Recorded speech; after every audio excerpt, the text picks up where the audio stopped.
Hi everyone, can you hear me? Wow, there's loads of people here waiting already, and I'm late in, so I'm still literally setting up.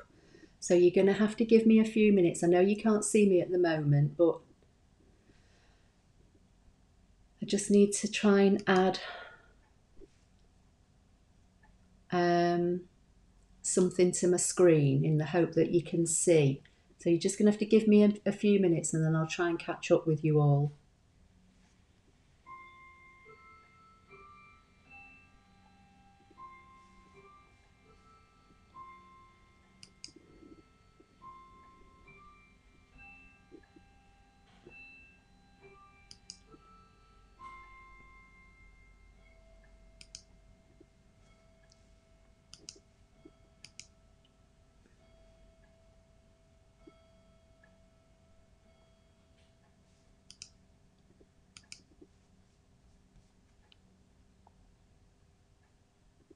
Hi Rosemary in Jamaica.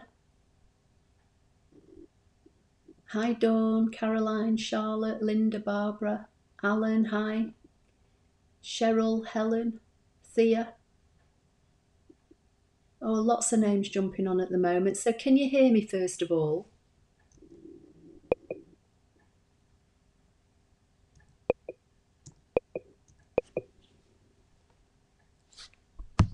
Hi Julie, Carol.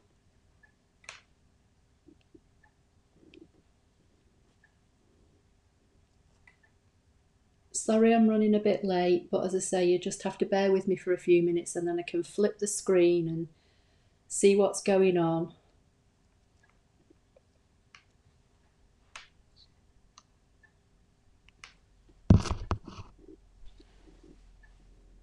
Leslie's saying yes, so I am assuming that means you can hear me, which is good. Hi Tanya, Janita, Barbara, Janet. Wow, you're all jumping on here now. Okay, I'm going to, let me just flip the screen. Right, hopefully you should be able to see me in a few minutes.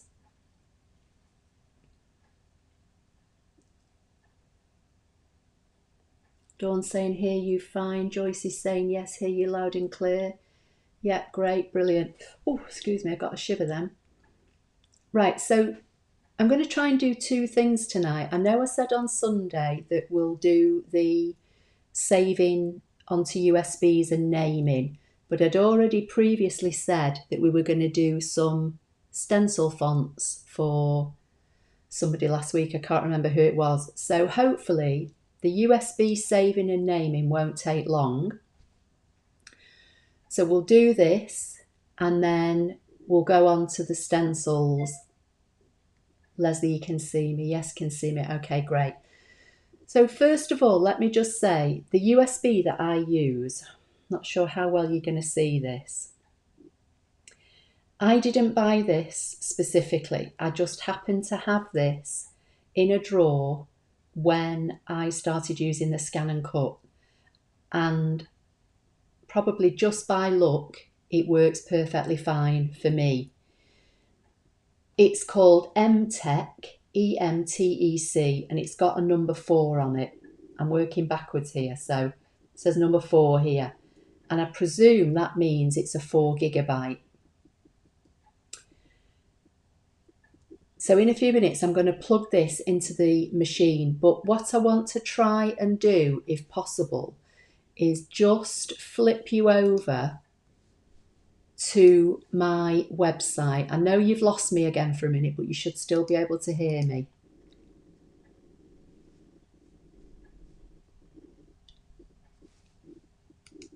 Okay, I can see that you can see my website now. Hi Jacqueline, Angel, Maria. The first thing I want to say on my website, so it's applelover53.co.uk for anybody that might be new. Let me just double check you're still seeing that, yeah. Let me just get rid of that. Okay, so on the ScanNCut tab, there's information about the Disney machine, which is the machine I now have. There's information here about machine comparisons, so how the SDX compares to the CM models. And then there's a help and information section, and you probably hear me refer to this quite a lot in the Sunday Night Lives. So when you click on the help and information section, on this page, there's lots of information for you.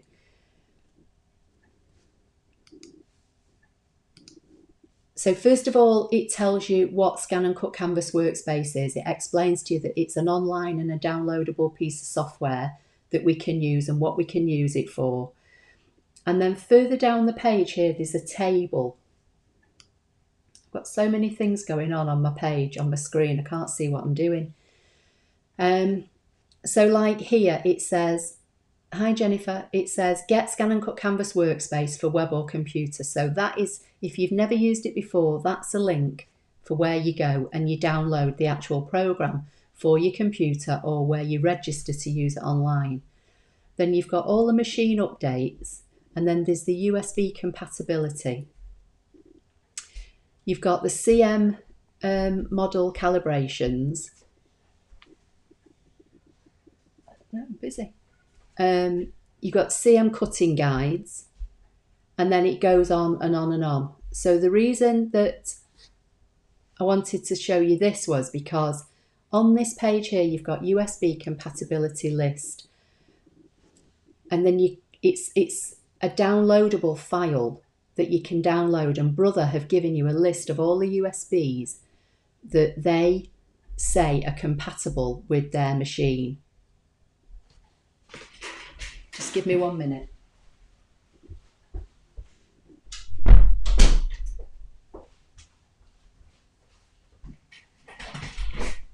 And from memory, I think if you download this, I think they seem to say that a 4 GB USB is what they recommend.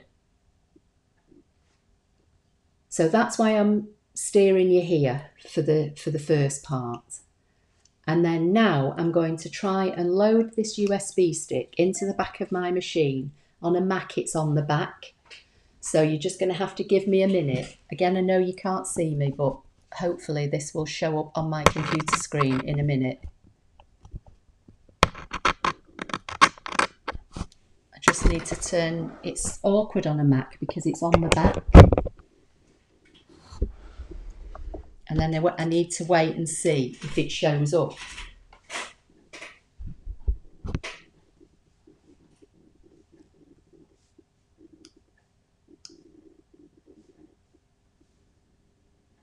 So are you all with where the USB list is so far on the help and information page?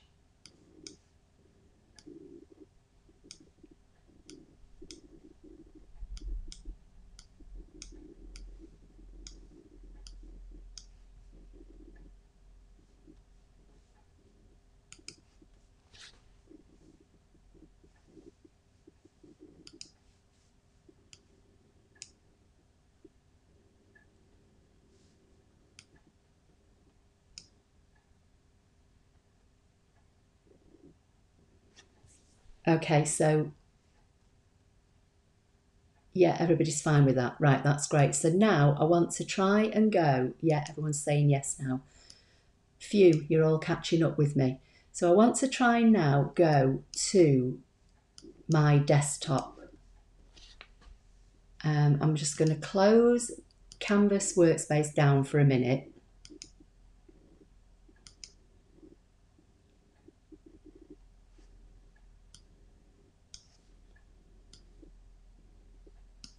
And you're just going to have to give me a minute because I can't work out how to let you see my desktop. Entire screen.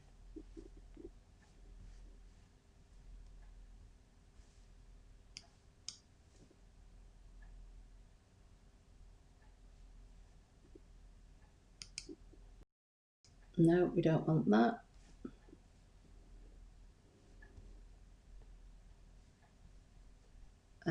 Just give me 1 minute because I can't see how to share my actual screen, and I need to be able to share it to show you.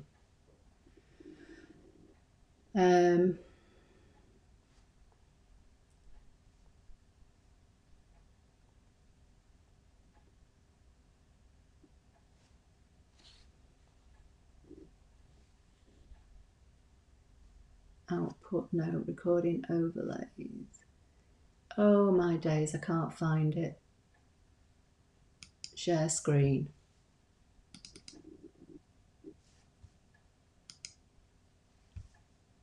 Right, I don't know if it's going to let me show you, but basically I've got the USB stick plugged into the back of my machine.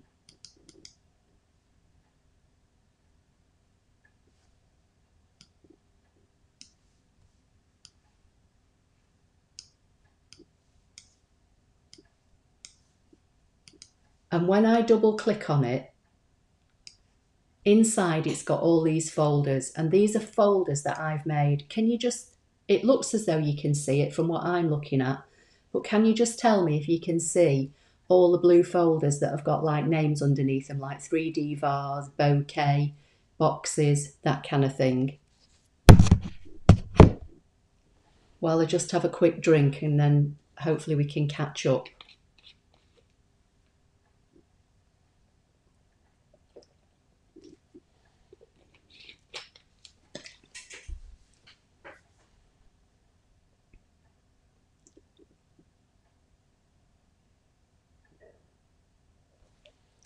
I can see a yes and a yes and a yes. Okay, so basically what I've done,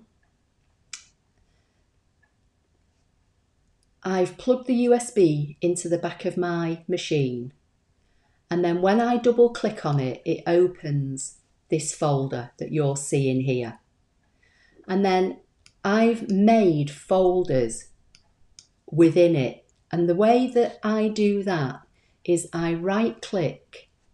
Everyone's saying yes now, great. So I would right click on a space. Obviously, if it's the first time you're doing this, yours will be an empty box. But obviously I've got all these folders in here for all different things. Okay. And I said that I was going to show you how to do the, make a folder for the 2 files from Sunday, didn't I? With the Stampin' Up. So basically, these 2 files at the bottom here, the U00001 and the U0002, are the 2 files that I saved on my machine on Sunday. Yes, blue folders, that's it, Pat. So to make a folder to put these in, anywhere in a space within this USB stick folder, I would right click and you get the option to create a new folder. Now you should be able to do this whether you're on Windows or on a Mac. Now straight away it's brought up a folder and it says untitled folder because it's just a new empty folder. So for me now, the words were highlighted. I just need to start typing. So if I type Stampin' Up and hit enter, I've got my folders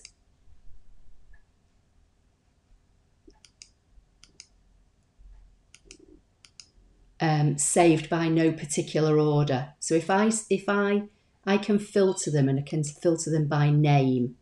Okay, so now there's the Stampin' Up folder. The FCM file that ended 001 was the prized peony.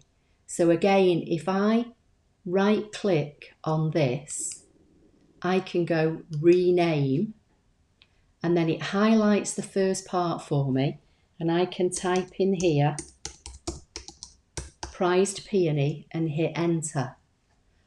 And because I've filtered by name, it's just going to put it up here in alphabetical order, but I want it in this Stampin' Up folder I've just made. So I'm just going to left click and drag it and drop it in that folder.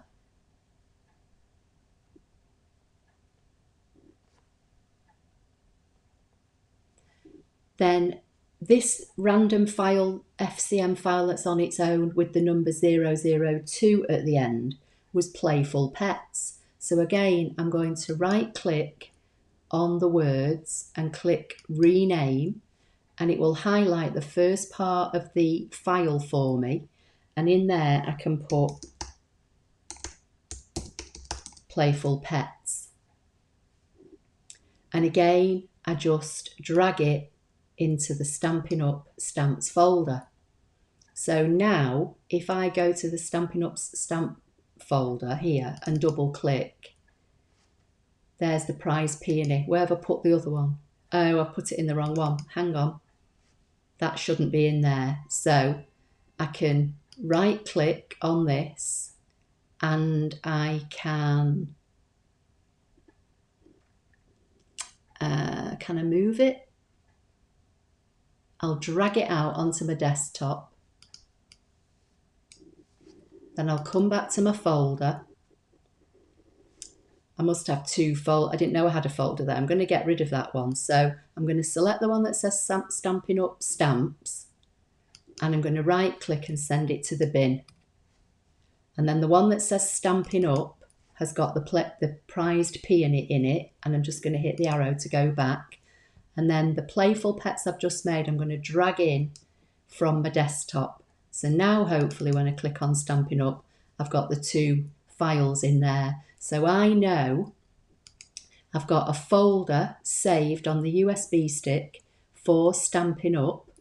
And then when I double click to open it, I've got the two files in there that I made on Sunday on the machine. So if I ever want to go back and cut multiples of the prized peony flowers or the playful pets, I know I've got them saved here. Now I've just seen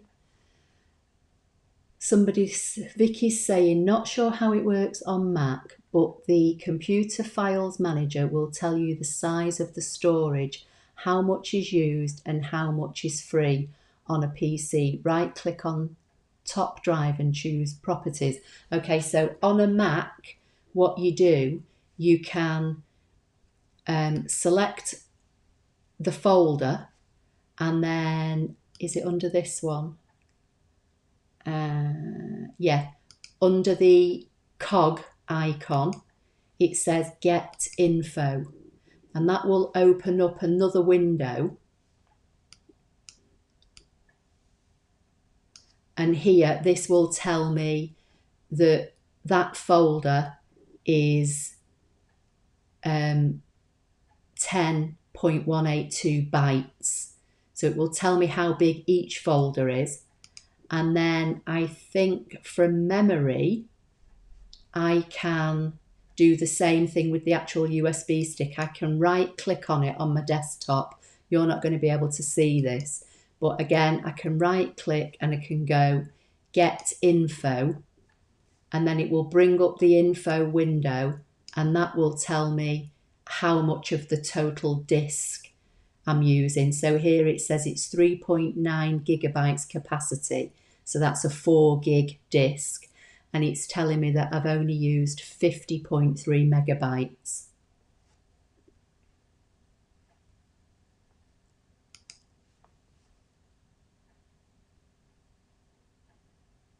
So it just looks like Matt calls it get info. Yeah, that's right, it does. The folder that you sent to the bin had a file named jar1. Yeah, I don't know. I was probably trying it out or something, or messing about with it. But basically, this is my folder. Oh, no, sorry. This is my USB stick. Again, I've named it. And by how to do that again is, once you get your USB stick, mine, as I say, shows up on my desktop on a Mac. On a Windows, it'll be somewhere else. But again, I can right click and I can rename it. So, you know, this would have been originally called MTech4 or something. I named it ScanNCut 2 because I used to have another one that I called ScanNCut 1, which I used to keep for when we had to do the updates manually via USB rather than Wi-Fi. So then once I double click on this disk, these are all the files I've got inside. So you know, anything to do with boxes, I've created a folder for boxes. Anything to do with calligraphy, and I just give them all names. When I was doing all the lockdown projects for makers, doing the Zoom, I had a folder called Lockdown, and I kept all the projects in there. When I did the love story, the 3D lamp like lampshade project, I made a folder for it. So when you see me use my USB stick on a Sunday and I'm saying to you I'm going to put my USB stick into the machine, this is what I'm calling up. This is the USB. Like I've got one here called Snow White, and it's got files in it to do with Snow White designs from either from Canvas or from my machine. The spring flower trifold card, if you remember, that was very popular Sunday night YouTube live. I've got all the elements in here. So that's how you create and name and save your cutting files into folders. Like I've got another one here, Toy Story. That was another project I did specifically for Zoom. So they're all on this USB stick. So is everybody with that before I go on to the stencil, making stencil fonts?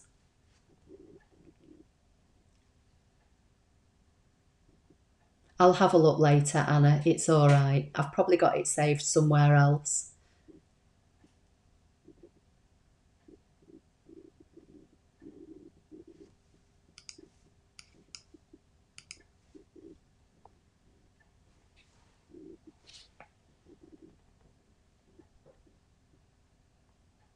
Charlotte, basically I've anything that I wanted to keep not on the machine, or if I download files from Canvas, and when I've shown you in the past where they've got multiple mats, I tend to put them all on a USB stick. So this particular USB stick is called ScanNCut 2, and this is where I've made folders and I keep things that are not necessarily on the machine.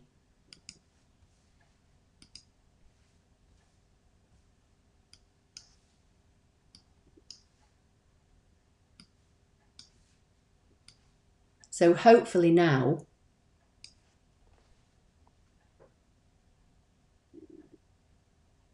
I'm just looking at comments. Some Caroline's saying, I finally able to listen as I had a phone appointment. I'll be replaying after the live. Okay. I've not done a lot, Caroline, really. I've only just been talking about saving to USB sticks and creating files and naming them. People are saying, yes, fully understand. Great. Okay, that's fine. I can always try and go over it again. It's all right. I know the picture's gone. It should be back now. You should now be able to see my Canvas for computer page. I can see it, so I'm hoping you can all see it. Right, can see you now. Charlotte's saying, how do you decide what to keep on the machine? I don't keep a lot on the machine, Charlotte, to be honest. If I'm doing like I was doing on Sunday, where I was showing you how to scan something and add an offset, I'll keep things like that on the machine for so long, and then if I decide I don't want them, I get rid of them. Or if I think, well, okay, I might need that again, but I don't necessarily need it on the machine, I'll create a folder on my USB stick, give the folder a name to match whatever I want to put on it, and then I'll go and put the USB stick into the machine and I'll save the design to the USB stick. Right, okay, so the reason I'm using the PC version is because obviously we can use our own fonts. But what I'm going to try and show you now, you can do in Canvas Online using the fonts that are in there. But I thought I would ask if anybody has got a particular font that they want me to try and turn into a stencil font. If you've not, it doesn't matter because I've written a couple of names down already. I'm just trying to remember what the stencil fonts are that are in the machine, but I'm going to go to text and I'm going to type grateful and just hit enter. And this has just given me the word just based on antique Oakland, which seems to be the default font for me. Now I did write down some font names and I can't remember. Oh dear me, blimey O'Reilly. There are some stencil fonts in here already that are in Canvas as well.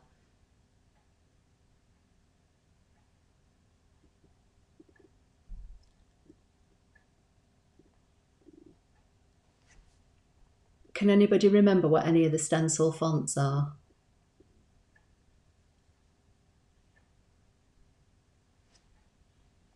I don't think I've got Chewy font now, Alan.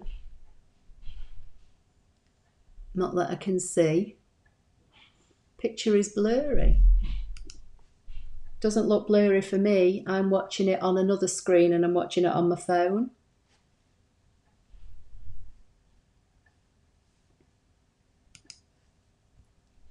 Nancy, maybe try refreshing.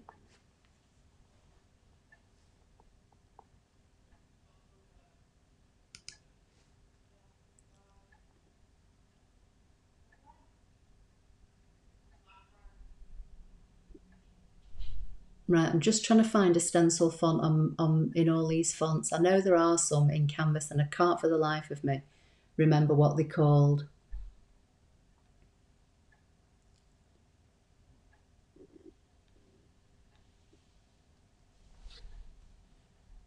Right, I might just have to go to Canvas and have a quick look, so just... Right, it doesn't look blurry for me and I'm watching it on another screen and I'm also watching it on my phone. Oh, Alan's saying the picture looks fine, so okay.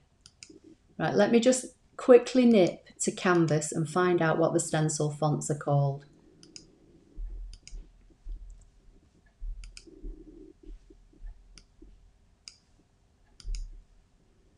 Right, what's that font called? San Diego. Right, let's see if we've got San Diego in here. Right, San Diego. There we go. Phew is a stencil font. So Vicky's saying it's blurry on my PC, but tablet's fine. I don't know then.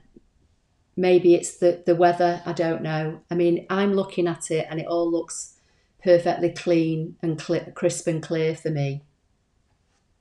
So it worked for you, Nancy, refreshing the screen. Okay, it's probably maybe your internet connection then.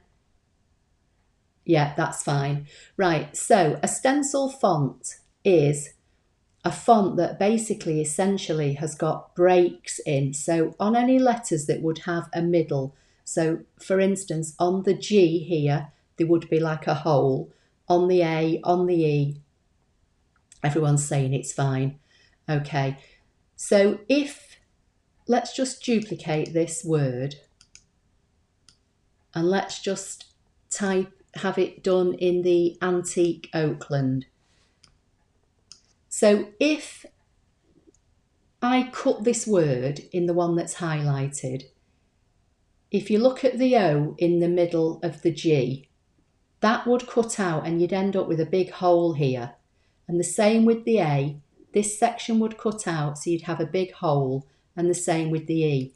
And sometimes when you're making like vinyl signs or you want to use a stencil to paint, you know, a word on a piece of wood, basically when you cut your stencil, you have to go back and put all these middle sections back in so that you can paint round it. But if you make the font into a stencil font like the one above here, there's no middle to fall out, because I'll try and zoom in. If you look at this section here, the blade will follow this black line all the way around and around here, and then it will follow all this around here, but this section in the middle would remain, so you wouldn't have that problem with a stencil.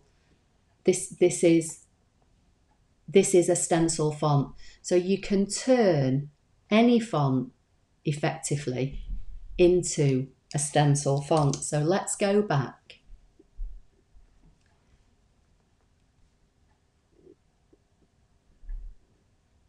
Someone's saying could be the Wi-Fi.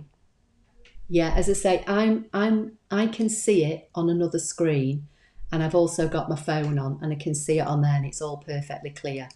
So let's just choose another font then. So I know there's a nice font called Brush Script. So I'm going to type the word grateful again. And in my list of fonts, I'm going to come and find a font called Brush Script. And I'm just going to drag it out to make it bigger. Now, the first thing I would say is I can see here where this G runs into the R, there's a black line. So this is in sections. So the first thing you would need to do is weld it. So with it selected, I would come to the Edit tab, I would scroll down to the bottom and I would hit Weld. And when I hit Weld, this little black line in the middle of the G and the R and the one in the middle of the A and the T should disappear. It should weld the word. Okay, and it has done. So this is not a bad font to try and show you with really, because it's got sections in the middle here that would leave a big hole when cut out on the F and the L, but the G is a kind of a stencil font already because it's got a break in. Right, let me see what you're saying. Could be the wife, got that. I knew I'd learn more from you, Ashley, than just saving. Thank you. You're welcome. We always find out the hard way, don't we, Charmaine? Right, so to make this into a stencil font so that when this cuts, this black line here would cut out and you'd have a big hole. And the easiest way to do it is to come over to your basic shapes and just drag on a square. Oh, don't want that. Don't want that either. This is what you get when you've worked all afternoon and you're tired. So now I'm going to squash this square down to make it really skinny, and I'm going to shrink it.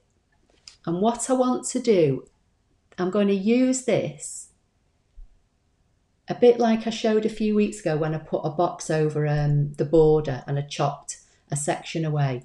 That's what I'm going to do effectively with this rectangle. So I'm going to work on the A first of all. And this needs to be bigger than the distance that you're chopping away. So I'm going to drag this skinny rectangle and place it into the middle of the hole where the A is, and so that it comes beyond the A. It can be as big as small as you like, so long as it covers the section of the letter that you're trying to chop away. I'm just going to create a duplicate because I'm going to need another one in a few minutes. You just drag it out of the way. Now, obviously, when we're using subtract, this needs to be on top. So I'm just going to come to my layers panel and I'm going to make sure that the word grateful is at the bottom, and it is. So now I can select both of these elements, the word grateful and the skinny rectangle, and I can come back to the edit icon and I can come to subtract, and that's put the break in for me. So now when this word cuts, instead of cutting out all the middle of the A and leaving a great big hole, the blade will come up here from the R, it will follow it around, it will come up through this gap, it will come round here, come back round and carry on. And because we've got a gap there, that will stay anchored within the word. So are you all with that so far? And I've got a word to show you. Let me just try and flip you back to my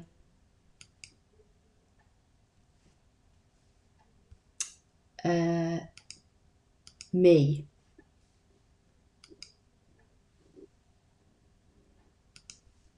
let me just get rid of this. And then, okay, so I'm here. So can you see this? This isn't easy holding this up. So in the top of the G here, I've put a break like I've just shown you with that A, and that's left this section here. Now, if I didn't do that, that's what I would get, a big hole. Can you see here? And when you're creating stencils, what you have to do is save all the little middle bits and go and put them back in so that you can then paint over them, and then you pick that bit away at the end and it will leave you the circle. But if you make a stencil font, can you see? And this one here is the one I'm showing you how to do now. You can see the G has already got its own break in, and I've just put a break in the A. So do you understand what I'm getting at? Let me come back to my canvas screen.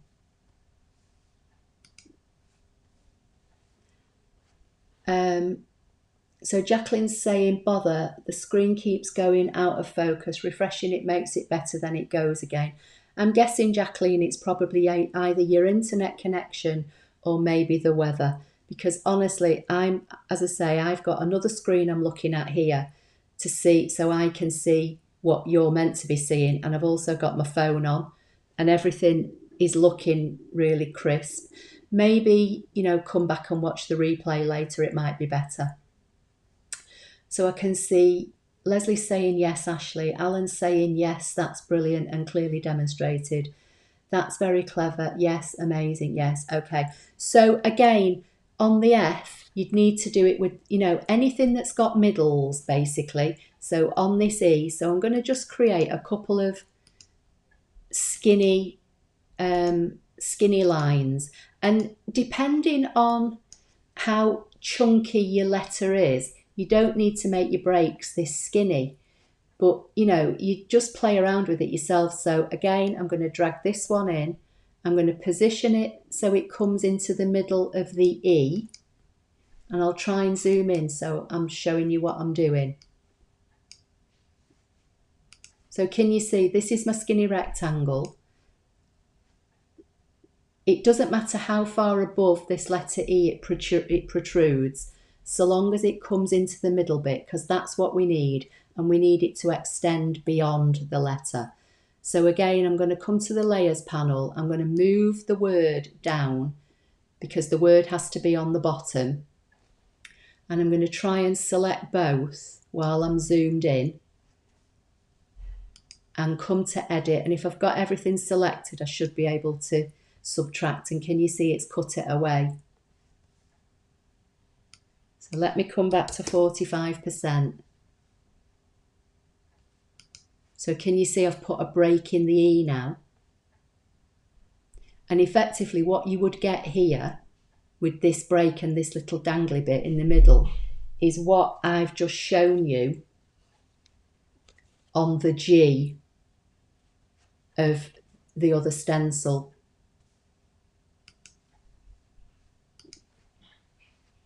So this bit here, because you've put the break in, you've created this little island, if that makes sense. And then this is the word I'm working on at the moment, which, because obviously it's a stencil, it's moving around, it's not that easy for me to show. But I've just put the break in the, and I'm looking at it backwards as well. So where's the E? So there's the E. So I've just put the break in the E, which is what I've just shown you in Canvas. And that's what I've created, this little island in the middle here. Can you see? So there's the break I've just put in using the subtract, and there's the little island it's created me. And again, if I didn't have it, you'd end up with that, a hole. Can you see that big hole there? So this is how you can make stencils and have all those middles of letters that would normally drop away.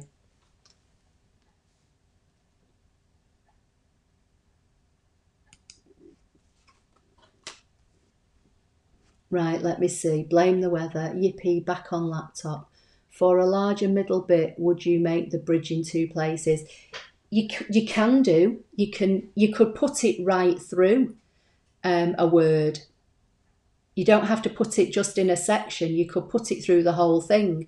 Like on the F here, I would just put it on this bottom section. But have you, Vicky, have you got a font that you're thinking of that I could maybe try while you're here? Let's try and type another word. We'll type the same word. Let's see if we can choose a different font, if we've got anything chunky.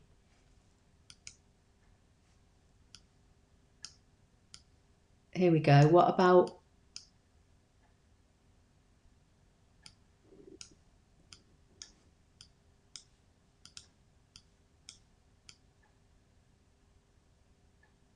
So like on the G here now, you could go into the top and leave it. You could come in from the bottom. You could do both.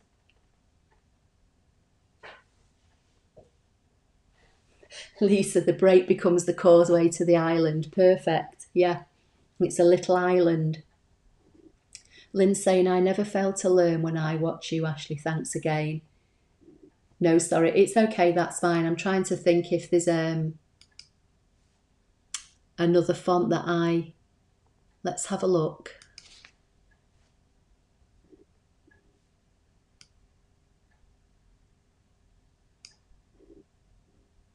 See, like on this one now, I'm going to weld the word,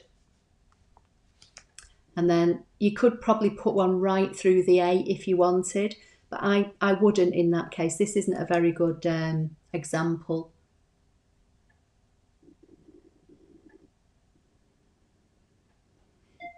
Yeah, you can do it with numbers as well, Alison. In fact, let's do a number. So let's... Oh, screen's gone funny again. Get rid of that. Let's type a number 8.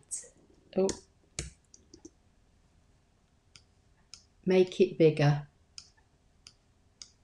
Make that one smaller for now. What font did you use, Alison?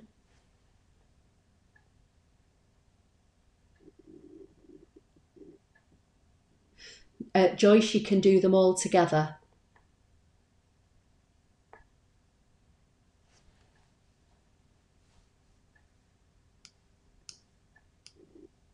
So like if I'll just wait for Alison. On the grateful here, I could bring one of the breaks in and put it in the F, and I could bring another one in and put it in the L. Now I'm going to have to zoom in on the L because I need to be able to see it with it being so tiny, and I might even need to rotate it slightly. And again, you don't have to put them in, you know, straight. I might have to move this one out ever so slightly because you don't want it touching anything else other than the section it's coming through and then into the gap. So you don't want it to come into this line here. So again now, if I just go back to the layers panel and move the word grateful to the bottom, if I select both these breaks now and the word and come to edit and subtract, it's done them both at the same time. A bold one, can't remember. Okay, that's fine. Let's just go back. So Joyce, is that okay? Does that help? So let's look at impact then for this one. Okay, so with something like this then, Alison, you've got options. You can drag your box in. You can make it skinny and bigger than the whole number. And obviously, you'd centre them.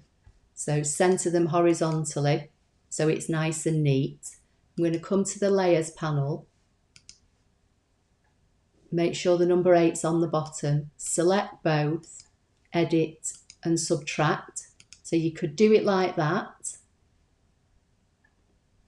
Or if I undo and just need to try and make one of these smaller and make a duplicate, you could do one on the bottom and one on the top.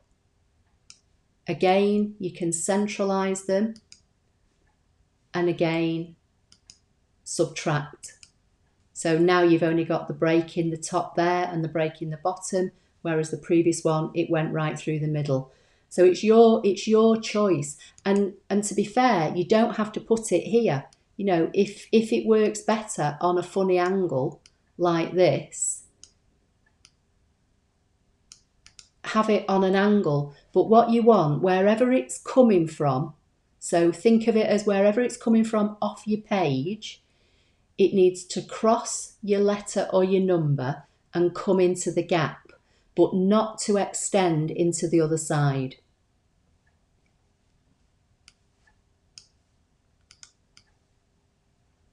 So again, if I subtract, you can see I've got the break on the angle there and on the bottom there. Okay, Lynn's saying, how do you move items up and down on the layers panel? Okay, Lynn, so you go over to your layers panel, which is on the right hand side. And in fact, let me undo and we'll get those breaks back in.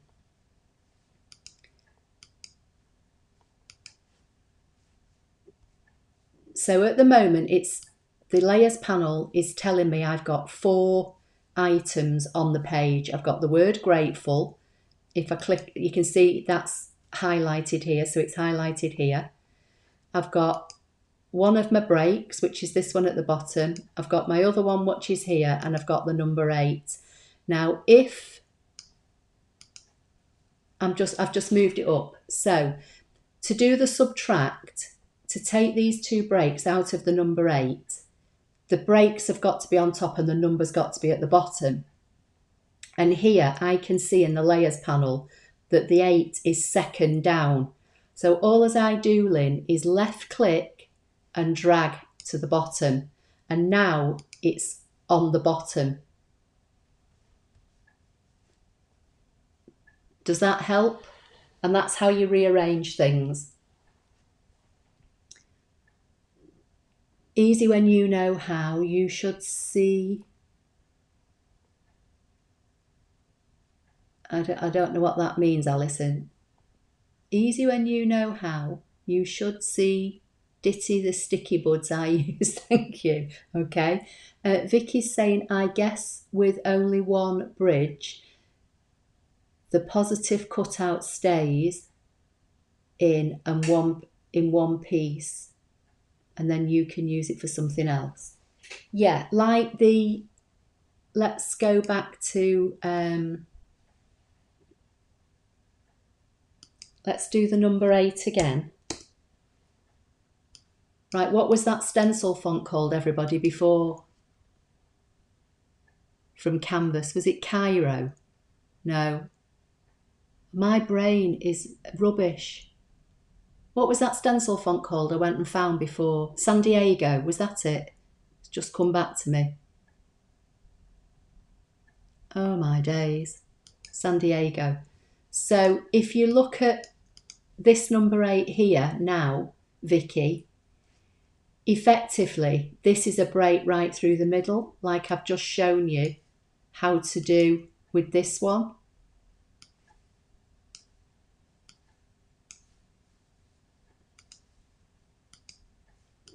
So what you'll get is, you'll get this cut out and this cut out and this bit remains. Lynn, that's fine, you've got that. You can also use the arrange drop down menu. Yeah, you can. I kind of just tend to use the icons on the side. As I've said before, there are many ways to do things in Canvas.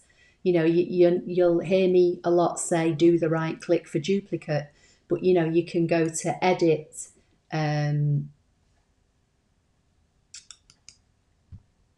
sorry, you can go to, is it edit? I can't remember now. Oh dear, my brain is addled. There's lots of different ways to do it anyway, or you can duplicate it from the layers panel. So yeah, there are lots of different ways, and you find your own shortcut way of how to do things. Yeah, everyone's saying San Diego now. I can see, I can see it. I just couldn't remember.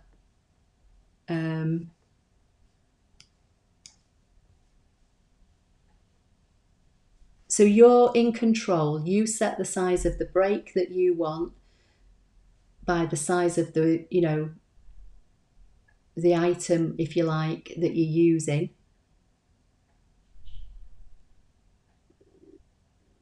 You can make it as small or as big as you want. The main principle is to just make sure that unless you're going right through the middle, like I've just shown you here, if you're only going through a section, then you can't protrude out into the rest of the letter or number in this case. So does that make sense? Right. Is everybody okay with that? Has anybody got any more questions? But effectively, you can do this with any font on your computer, hopefully. All as I would say is if it's a word, something like this one, grateful, where you can actually physically see that sections of your letters overlap, before you do anything, you need to weld it. If I just typed grateful in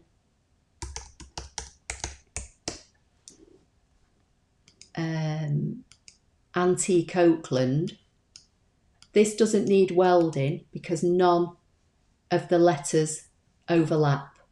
But I can still do the same thing with, you know, putting the break in. So if I want to put the break in the G, so long as this word is on the bottom, and again, I've selected it, I've come to my edit, my layers panel, and I can see it's not on the bottom, it's highlighted up here on the top. So I would drag it down so it's on the bottom, select both, come back to edit and subtract. So it works with unwelded or welded words. But as I say, if you're using a font where your letters overlap when you've typed them, weld it first.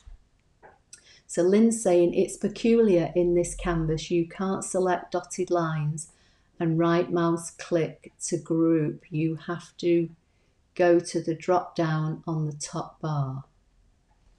Do you mean in canvas that we're in now, you can't select a dotted line? Let's try one. So we'll do a line, anchor it, we'll make it a dash line, click away, there it is. I can select it by dragging on it. I'm not sure what you mean. If we go to the layers panel, and if I highlight it, I can see it's there. Don't know what you mean, Lynn, by that. I've just heard a big clap of thunder. So Lisa's saying, if you are using the stencil with brushes or blending tools, you may wish to use a bigger break. Yeah, exactly. That's what I'm saying. It depends what you're going to use it for. It depends how big your number or your word or whatever it is that you're going to be using is going to be. You know, I'm only using a small word here and I would put small breaks in it. You know, that's what I was showing you on the piece of blue card. But if you were making something for a sign that was bigger, then yes, I would put bigger breaks in. Just make your breaks bigger. It's entirely up to you. You know, you could have them really fat and chunky. You know, it doesn't really matter. So long as whatever size you use fits in the whole element, because clearly you couldn't, I don't think, make a break of that. Let's try, let's see. Let's go to the layers panel. Number 8's on the bottom. Select both, subtract. So you get a big hole, you don't get a break. so we're not getting our little island. So your break, if you're going to make it bigger, still needs to be small enough to go in the hole. Right, so Charmaine is saying, off topic, what is the thickest material I can cut with a normal blade? I need to make a plastic stencil. What machine have you got again, Charmaine? Sorry, I can't remember. Is it a CM model or is it a DX model? Charlotte's saying, on the Mac, you can select what you want to group and hit Command G to group. Okay, so there's a shortcut that Charlotte's telling you. Oh, thunder. Leslie's saying, I was wondering, that Charmaine, which, okay. Select 2 or 3 dotted lines at the same time and try to group. Okay, so you want me to duplicate the dotted line 2 or 3 times. Right, let's move that out of the way. Select 2 or 3 dotted lines at the same time and try to group by right mouse click. Okay, so I've selected all 3. Oh, I know what you mean now. It jumps away. Oh no, there you go. Ah, I know, right.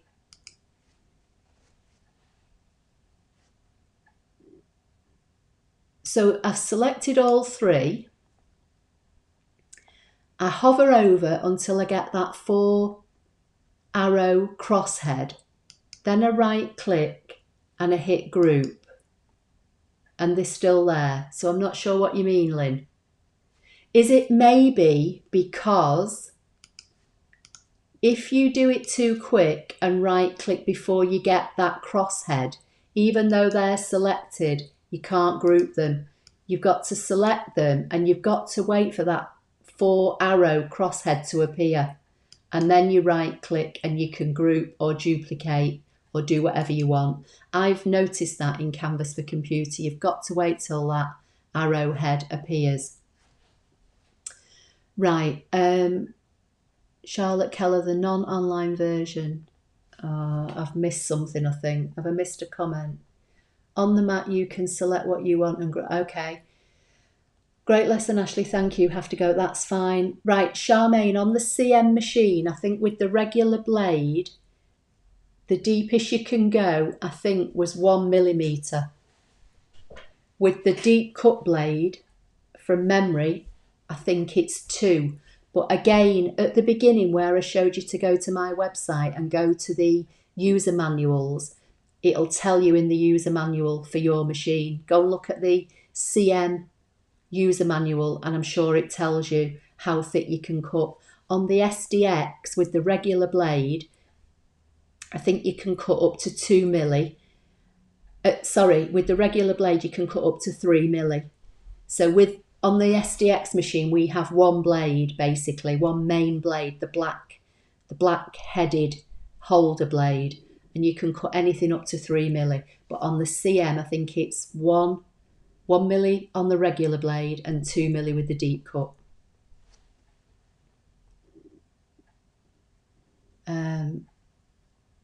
Okay, Caroline's saying again, you're a wealth of info, that's fine. Yes, as soon as I select it, it greyed out, didn't know about the arrowhead. Okay, yeah, I've found that just by trial and error and worked that out myself. It does disappear unless you do wait for that arrowhead to appear. Okay, so is everybody okay with all that now? It was a little bit hit and miss, wasn't it, at first?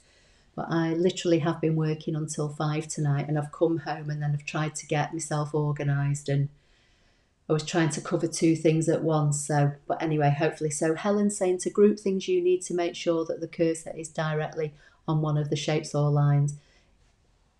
Yeah, you need to wait for that arrowhead to appear. Charmaine is saying my machine didn't come with a deep cut blade. Okay, that's fine, Charmaine. So I think when I bought my original CM600, I don't think it had a deep cut blade. I think I bought it separately. But then with the 900, I think I got one included. So with your regular blade at the moment, I would say probably don't try and do anything more than 1 milli.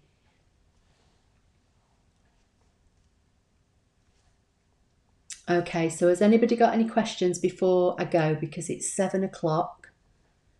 But hopefully, I can't remember who it was that asked about the stencil fonts last week, but hopefully this has answered all the questions.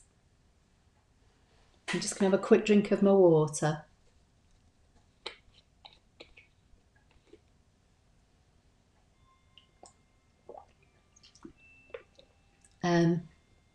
What do you mean, how to colour in a frame?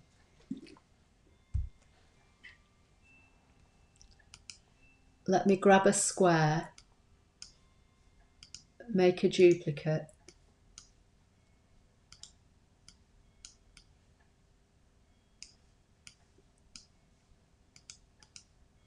Right, I'm not sure what you mean by how to colour in a frame. If you can just give me a little bit more information.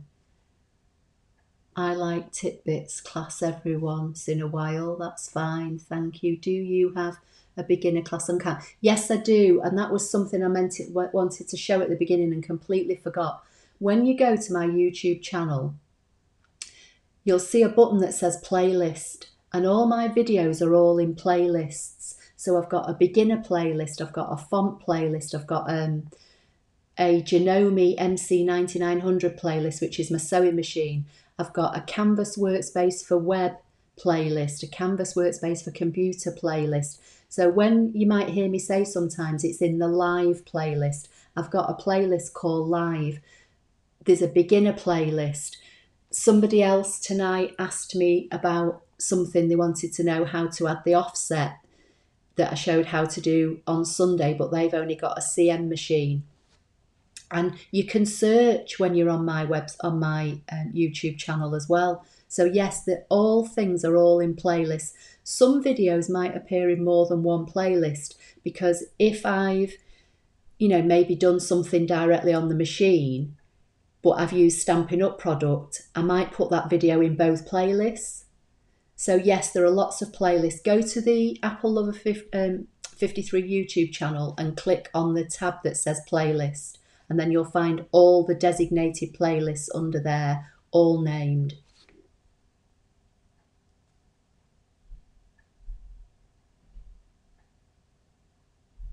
Colour the outside, leaving the inside white. Okay, so this is, let's move the little one out of the way. So here's the big one.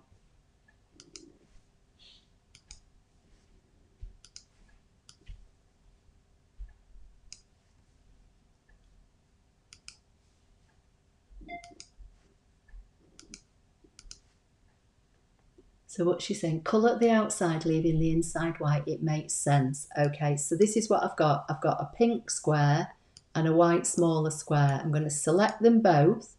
I'm going to come to, on the Edit tab, Edit Centre on the horizontal and Edit Centre on the vertical. And then if you just want a frame, you just come to Subtract. And now you can see there's a hole in the middle. It's not white anymore. Is it Corinne? Does that make sense now?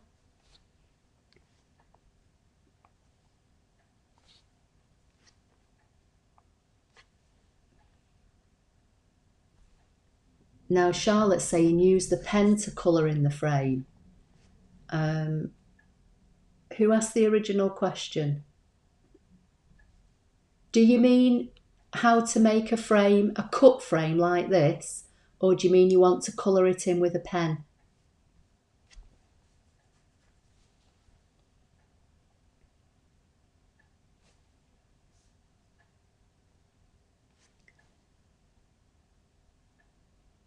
Got you do a lesson on how do you pop-up card? Yes, it's on my list of things to do, Cheryl.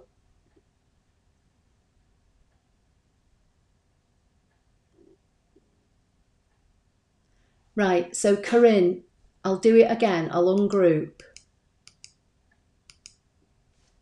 I'll change the white circle to black because it might make it easier.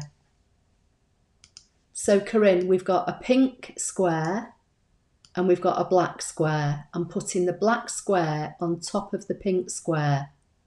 Okay, it has to be on top. I'm selecting both.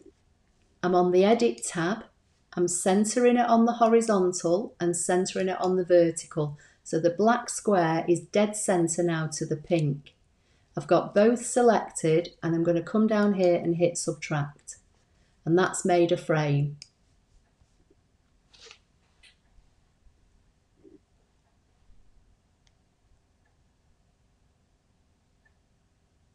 Thank you for another brilliant tutorial, Ashley. Looking forward to Sunday. You've answered my question. Great, okay. What time on Sunday? 5 o'clock, Maria. No idea what I'm going to be doing at the moment. As always, I'm asking unnecessary questions. Who's just said that? No, you're not. It's fine. That's what we're here for. Right. Is that it? Has anybody got any last thing to ask before I go? Hopefully now we've sorted Corinne out.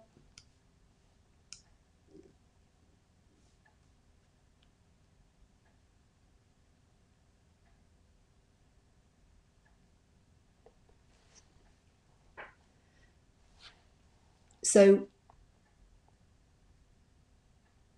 thank you so much, Ashley. I've been all day trying to do that. Oh no, you should have just messaged me. But yeah, that's how you do it.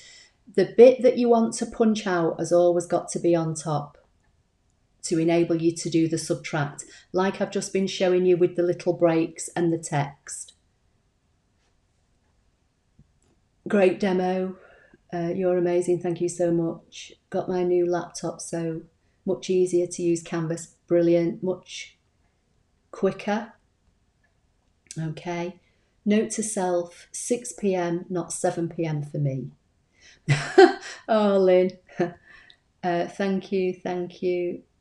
Thanks, Ashley. Go and have a well-deserved rest. I will do. Right. Okay. Night-night, Charmaine. Can't see any more questions. I'm going to go and hopefully I'll see you all on Sunday. Yes, Helen, I do need to kick back. Thank you.